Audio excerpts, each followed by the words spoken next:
이번에는 이제 택시 좀 타볼까요? 네. 택시를 타는데 저는 이제 한국에선 택시 못 타겠더라고요. 그러니까 이렇게 메타기 올라가는 것 때문에 심장도 조금 쿵쿵거리는 것 같고.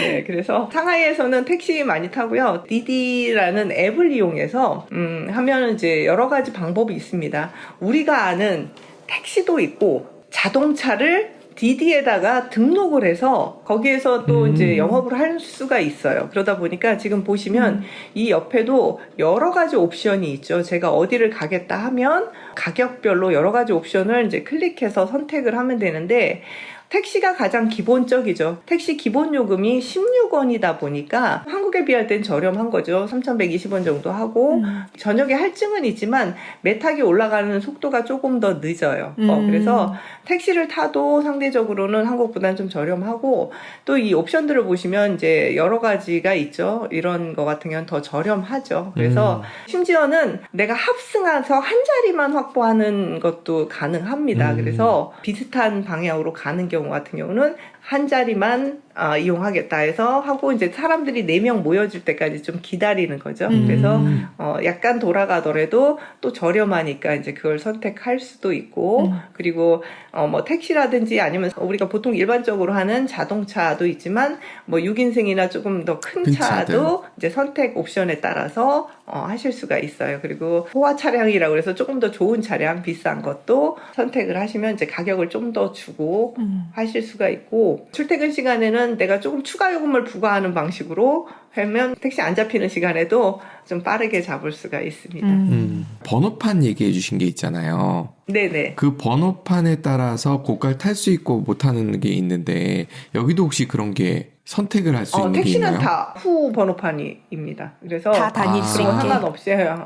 네, 다 갈 수 있게. 개인이 자기 자동차로 우버 형태로 영업하는 경우는 어때요? 그런 경우에도 다 후 번호판만 봤던 것 같습니다. 디디에서 선택을 하는 거죠. 왜냐면 그렇지 않으면 너무 돌아가야 될 수가 있고 그러면 요금도 많이 나오기 때문에 보통 이제 등록할 수 있는 기준 같은 것들이 또 있고 차를 불러놨는데 세월 기다릴 수는 없잖아요. 네. 그러니까 그 거리나 시간 제한으로 몇 분 내에 도달할 수 없는 차량은 이게 클릭이 안 되게 되어져 있어서 택시 같은 경우는 진짜 1, 2분 안에 응답을 합니다.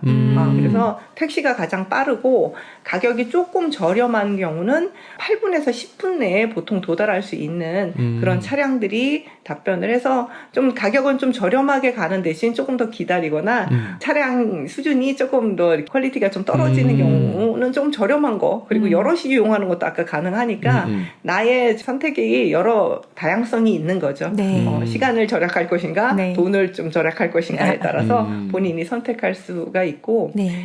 전반적으로는 택시가 되게 친절하냐 그건 잘 모르겠지만 뭐 아파트 단지 안에 들어가라 라든지 아니면 중간에 가다가 저기 가다가 내 친구 한 명 태우고 저 옆 단지 가서 또 한 명 태우고 이렇게 하고 갈 거야 해도 화 안 냅니다. 한국에 오면 기사분들이 짐 실는 거 되게 왜냐면 한국에는 다 가스 차량이죠. 네. 그런 거다 보니까 짐을 또 많이 못 싣기도 하고 그리고 이제 아파트 단지 안에 들어가면 다시 나오기가 어려우니까 그런 거를 좀 싫어하시는 분들이 많은데 중국에서는 그것 때문에 별로 스트레스 받아본 적은 없는 것 같아요. 단지 공항에서 홍천루 우리가 사는 곳으로 올 때 보면 공항에 진입하는데 택시기사들이 오래 기다렸다가 진입해야 되는데 너무 가까운 거리가 걸리면 짜증나잖아요. 그것 때문에는 많이들 공항에 딱 내렸을 때 특히나 이제 홍차오 공항에서 내려서 우리가 사는 한인타운 여기 홍천루 네. 오자 그러면 사실 몇십 원 안 나옵니다 요금이. 그러다 보니까 그런 경우는 좀 짜증을 내는 경우가 있어서 차라리 그럴 때는 공항 밖에 나와가지고 디디로 불러서 이용하면 그런 경우는 거리를 알고 자기가 요금을 알고 기사도 선택을 한 거잖아요. 네. 그래서 이제 그런 경우는 괜찮은데 그게 아니고 기사는 1시간 줄 섰는데 진짜 기본 요금에서 조금 더 나온 데 가려니까 그런 건 좀 짜증을 내는 경우는 있는데 일반적으로는 뭐 아파트 단지 안에 들어가자든지 아니면 가다가 내 친구 저기 앞에 있으니까 태워서 한 바퀴 돌고 가자 이런 거는 불쾌하게 그렇게 받아들이지는 않습니다. 네. 우리나라는 그거 있잖아요. 운전수 아저씨 말 시키지 말아주세요 옵션. 그래요? 말을 붙이거나 뭐 수다스럽거나 뭐 그렇지는 않은가 보네요. 중국 기사분들은. 아니에요. 성향에 따라 다릅니다. 그냥. 그래서 저희도 맨 처음에 왔을 때는 이제 중국 사람하고 말하는 게 재밌어서 기사 아저씨가 말 시켜주면 막 이 얘기 저 얘기 하면서 재밌어 했던 시절이 저 같은 경우도 있었는데 지금은 말 안 시켜주는 게 왜냐면 할 수 있는 얘기가 뻔해요. 뭐 또 중국에 온 지 몇 년 됐냐 보통화가 잘한다 근데 그렇게 제 생각에 잘하는 것도 아닌데 잘한다 그러면 몇 년 됐냐 그러면 몇 년 됐다 얘기하는 것도 이제 뻔하니까 아저씨가 좀 말 안 시켜주시는 게 감사하다. 저만 해도 네. 그런 경우 많습니다. 네. 네. 마지막으로 공용 자전거. 한국에서도 이제 공용 자전거 따르릉이라고 하나요? 많이 이용하실 텐데 제가 봤을 때 중국이 먼저 시작된 것 같아요. 그래서 옛날에는 이제 모바이크라는 것으로 시작을 했었고 그때는 이제 보증금이 있었습니다. 근데 이제 그게 어느 순간 좀 없어지고 지금은 가장 많이 볼 수 있는 게 이 두 가지 색깔이 가장 많아요.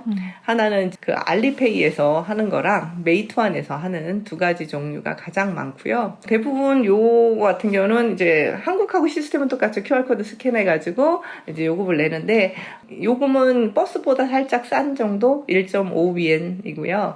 한 달 이용권을 구매를 하면 무제한으로 이제 한 달 내에 이용을 할 수 있죠. 횟수에 제한 없고 그래서 보통 이제 아파트 입구에서부터 뭐 지하철까지라든지 택시를 불러서 가기 애매한 곳 같은 경우라든지 이런 데는 택시보다는 훨씬 저렴하니까 공용 자전거를 많이 이용하고 내가 이제 타고 싶은 데서 타고 아무데나 좀 내려놓으면 되니까 이게 공용 자전거도 많이 이용하고 있습니다. 얼마 동안 탔고 뭐 이런 건 관계 없는가 봐요? 아닙니다. 이것도 30분 이상 되면 요금이 좀씩 늘어나. 거리에 따라서 일 수 있는데 근데 이제 한 달 이용권 같은 거 이용하면 조금 더 자유롭죠. 한 달 이용권이 15위엔 정도? 물론 이벤트 하는 거에 따라서 더 싼 것도 있고 그런데 제가 최근에 들어가 보니까 한 달 이용권이 15위엔이라서 3,000원도 안 되는 거니까 실제로 거의 날마다 이제 출퇴근하시면서 지하철까지 걸어가기 애매하거나 그러신 분들 자주 이용하시는 분들은 정말 본점 뽑고도 남을 정도로 실제 요금이 저렴하고 이제 많이들 이용하셔요. 어느 날 보면 아파트 단지에 공용 자전거 너무 많아가지고 길을 이것 때문에 못 걸을 정도로